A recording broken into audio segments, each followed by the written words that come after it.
Do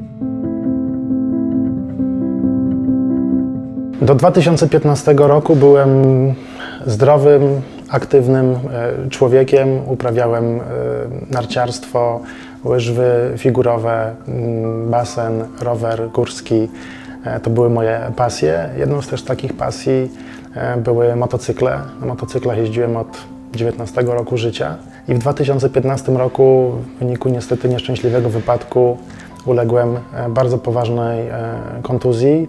Kierowca samochodu ciężarowego nie ustąpił pierwszeństwa przejazdu, w związku z tym doszło do prawie czołowego zderzenia z samochodem ciężarowym, w wyniku którego po pierwsze przeżyłem, ale to, co się później okazało, doszło do bardzo poważnego złamania i zmiażdżenia kości udowej w nodze, zmiażdżenia kolana i otwartego złamania kości piszczelowej i strzałkowej. Czyli praktycznie cała lewa noga została po prostu zmasakrowana w wyniku tego uderzenia. Od 2015 roku, od sierpnia do chwili obecnej przebyłem 12 operacji w związku z tą nogą. Udało mi się trafić na Paley Europe Institute. W grudniu 2018 roku zostałem zakwalifikowany na pierwszą konsultację medyczną.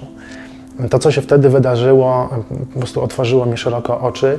Nikt przez poprzednie 4 lata od wypadku tak profesjonalnie nie zdiagnozował mojego stanu zdrowia, ponieważ przez poprzednie 4 lata po wypadku cały czas koncentrowano się we wszystkich placówkach medycznych, w których zasięgałem pomocy, koncentrowano się tylko i wyłącznie na sprawie podudzia, bo tam był największy problem.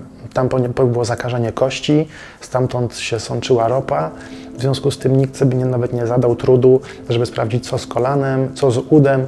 Uznają, że tam jest wszystko ok.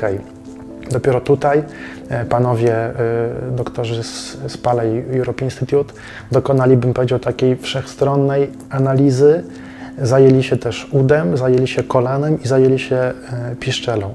U pana Krzysztofa zastosowaliśmy transport kostny, który jest tak naprawdę nie jest to jakaś nowa metoda, jest to metoda już od dawien dawna jakby poznana w ortopedii, tylko może gdzieś tam po drodze zapomniana wraz z wejściem jakby z nowych technik, ale jednak okazuje się, że jest niezmiernie skuteczna i przydatna w leczeniu martwej kości, zakażeń kości, infekcji, zapalenia kości. Na czas wydłużania zastosowaliśmy specjalne kable, dzięki którym jakby ta kość, ten fragment transportowany, sprowadzany jest do miejsca połączenia, tak zwanego dockingu, a następnie zmieniamy zespolenie zewnętrzne, jakim jest aparaty Izarowa, na zespolenie wewnętrzne. Przez to, że robimy tą modyfikację na zespolenie wewnętrzne, skracamy czas noszenia aparatu o ten okres regeneracji i uwapniania kości. Jest to znacznie korzystniejsze dla pacjenta, gdyż tak naprawdę on już ze swoim tutaj zespoleniem wewnętrznym, z gwoździem siurszpikowym może podjąć rehabilitację, nawet jakieś proste czynności domowe i że tak powiem, zawodowe. W przypadku rehabilitacji stanu zapalnych kości proces rehabilitacji jest bardzo długi. Należy tutaj zwrócić uwagę na to, że nie jesteśmy w stanie tutaj wyleczyć pacjenta w ciągu tygodnia czy 2, natomiast proces ten wymaga bardzo ciężkiej, wielomiesięcznej pracy. Obie strony muszą włożyć bardzo dużo wysiłku w proces rehabilitacji.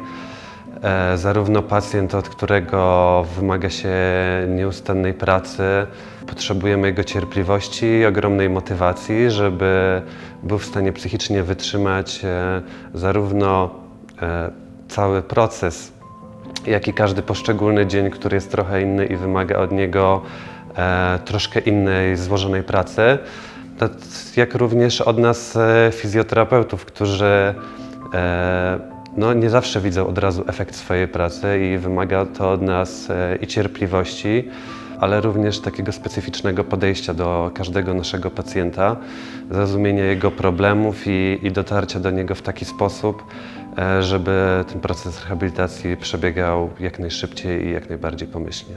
To, co mi się wtedy też spodobało strasznie i tak jakby tchnęli wielką nadzieję w ten proces leczenia, to to, że od samego początku przedstawili kompleksowy plan leczenia, który ma na końcu doprowadzić do tego, żebym po prostu wrócił do normalnego życia. Wezmę moją żonę i mojego małego synka i pójdziemy na spacer.